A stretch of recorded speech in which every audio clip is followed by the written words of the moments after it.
Welcome to Boombastic Health, where we challenge the business of healthcare and explore bold ideas that drive meaningful change.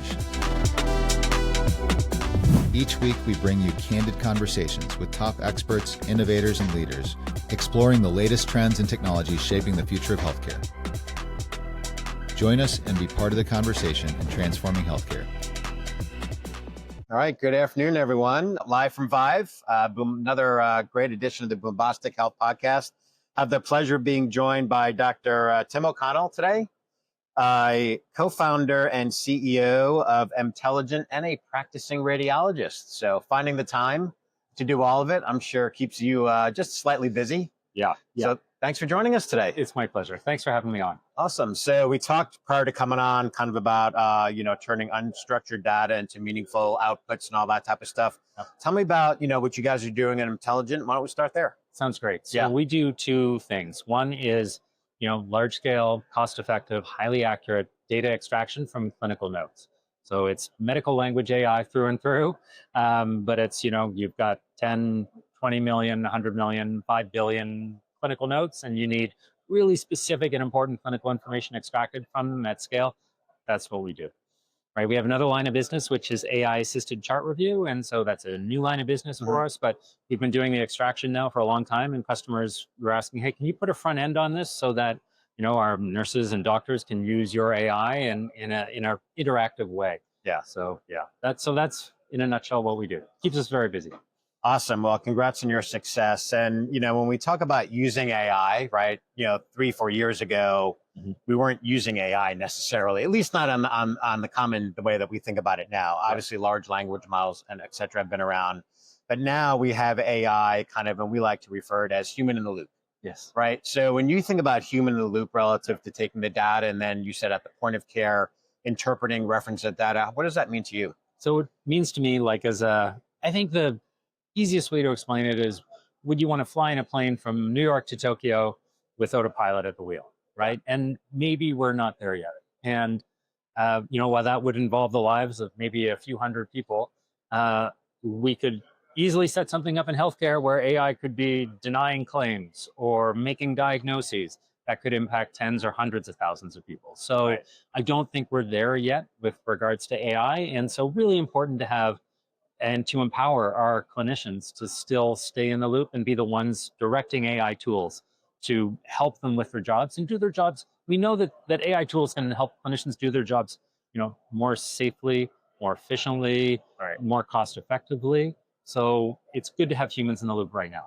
Yeah, no, for sure. And it's funny you referenced the airplane example. I'm an airplane buff, aviation buff, if you will. And it is amazing. Literally, you can do takeoff to Cat 3 auto land and the plane can fly itself, but we won't tell anyone that. Sure. So, but as you said, obviously, in the event that there are adverse situations, which certainly happen in flight and throughout the patient journey, certainly something that will always require, right, a physician in the loop. So, we talked about data earlier, and everyone in healthcare says kind of data rich and insight poor.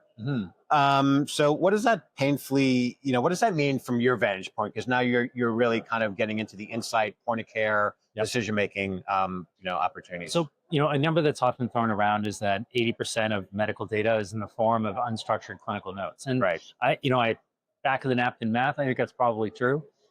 Every time someone interacts with a care provider, that care provider has to document it, right? And that's not going to go away, nor should it, right? And that's a really important part of, for auditability and communication and all kinds of good things. So we're very data rich, right? One hospital admission can easily generate thousands of documents through diagnostic tests and care encounters. But that data is locked in there, right? Yeah. If you call up a hospital and say, hey, how many of your patients got diagnosed with B-cell lymphoma last month? It'd be like, oh, we don't know. It's like in the charts. We've got some core spilling data, but that's about it. So we need better insights in order to improve patient care across the board and improve the health system's sustainability and cost effectiveness. Yeah.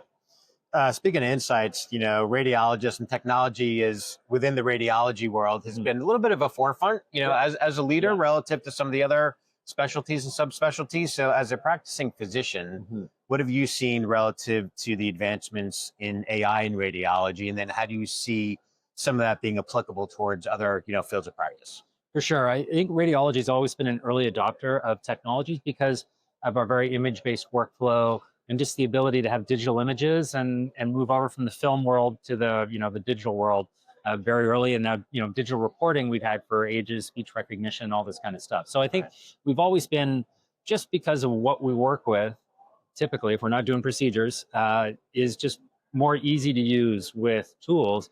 We're certainly starting to see adoption of AI tools in radiology. But I would argue that's actually slower than in clinical medicine.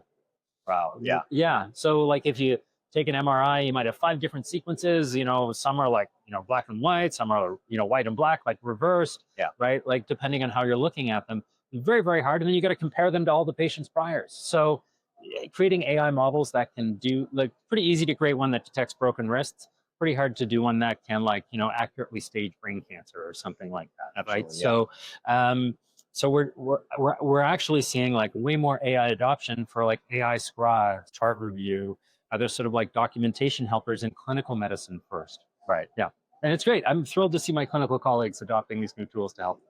Yeah, no, it's while you're talking through that, I kind of envisioned, and you were probably in a similar boat while we were in school, the microfiche, right? Oh, You yeah. go down to the bottom of the Oh my library God. in school, set the microfiche, okay, with this date in history, right? Yep, here's what the front cover of the New York Post and New York Times said, and now look where we are within, a half a second of just thinking about it, right? Our computer or iPhone will just give us that information at our fingertip based on our historical search history. So it's amazing to think how far we've come just in that short period of time. Yeah. We'll call it a short period of time, even though it seems a long time. So when you think about kind of 3 to 5 year horizon, what are some of the new collaborations you expect to see between health systems, payers, even life sciences around kind of the shared data assets? Sure. So I think regulatory always enters into sharing data, right? First of all, we got to protect patient privacy and these very important things, right? But we are seeing, thankfully, more regulatory progress on the ability to share data for appropriate use cases. So I think that's wonderful. I mean, it really has to be driven from there. Yeah. The last thing we want is, people selling data or, having systems with other perverse incentives in them. And so I think that's where it's all going to start. It's got to start from regulatory. And then, but once that happens, right, we can start doing, start continuing to make sure that the healthcare system assets are being used appropriately, right? I think a great example is real world evidence. Yep. Right. Like some of our cancer drugs are amazing now, but they're very, very expensive, right? And so you want to make sure that the patients who are getting those drugs are deriving benefit from them. Otherwise, it creates unsustainability in the healthcare system if too much money is going into ineffective therapies. Yeah. So I think through data sharing and AI tools, we can make that real world evidence data collection and analysis a lot better. Yeah, I think there are 3 kind of pillars of a stool here. You have the technology piece, which we've been discussing, the economic incentive piece, right, or economic alignment piece, and then the policy regulatory piece. And you have a little bit of unique advantage. You're based in Canada, right? Vancouver. Obviously, you do business here in the U.S. Yep. 2 very different systems. I've been fortunate enough to, be exposed to a number of different healthcare systems delivery around the world. Yep. What do you see as advantageous maybe in one system versus the other? And how do you see ultimately, because at the foundation, data analytics, whether you're in Vancouver or New York or Abu Dhabi or Singapore, can be, can follow a patient across, right? As we're all, many of us are global travelers. So what are your thoughts around that? I think I think the best healthcare system is one that's safe and efficient, right? And cost effective, right? I think that we need to do that. And I think that, it's easy to look at a publicly funded system and say it's got problems in all 3 categories, and easy to look at a very privately funded system and say it's got problems in all 3 categories. Healthcare delivery is hard. Yeah. I did my fellowship here in the US. And so one thing I really did appreciate the US is because it is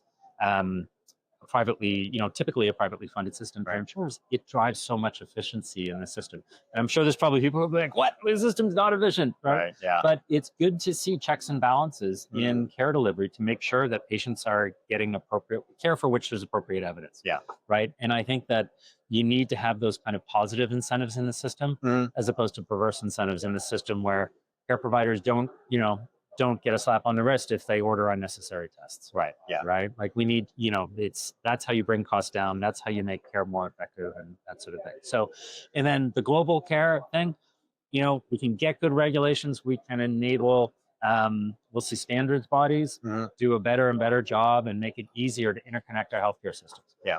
I work at some hospitals where, the hospitals are across the street from each other and you can't share data between them very easily. Right. I know, So, I think many care providers have been in that situation. So we need to do better. Right. But it also needs to come from the federal government or the state or provincial level and say, hey, like we need a national EHR. Right. Let's do that. Right. Like if you don't have in IT, I think anyone who's worked in IT would tell you, if you don't have sort of a dictator at the top, stuff often doesn't get done. Well, hopefully, with a faster moving set of people in place where, that really understand, have been on both sides of the equation now, I think can help accelerate some of that change, led by Amy Gleason, of course, some others. So as I mentioned, you have a unique lens, right? As an entrepreneur, as a CEO, as a clinician, what excites you here at ViVE, and what have you learned maybe here just in the last 48 hours? Well, one thing I've learned is just how much enthusiasm there is from the care providers for better tools to do their job. I'm glad it's not just me. Right. Like a big part of my job is a human doing a detection task. We know humans are lousy at detection tasks. We need better, second look software to look at our scans to make sure we're delivering accurate results. But it's great to see so many nurses and allied health professionals and physicians here looking for better tools. So I love the enthusiasm, and that means things are going in the right direction. That's one thing I've really learned from ViVE. That's awesome. Yeah, I think just the cross-pollination of all the different stakeholders, especially on the clinical side, right? From any, from the clinical suite to those in and around the clinical office supporting it. It's just, I think the buy-in and the excitement, as you mentioned, enthusiasm for everyone being able to kind of use these meaningful technologies in a way that ultimately yields better patient outcomes is amazing. So that is literally why we're all here. That's right. Well, thanks so much for joining us today, Tim, and it's been a pleasure. Yeah, thank you so much. Continued success. All right, thank you. Okay, thank you.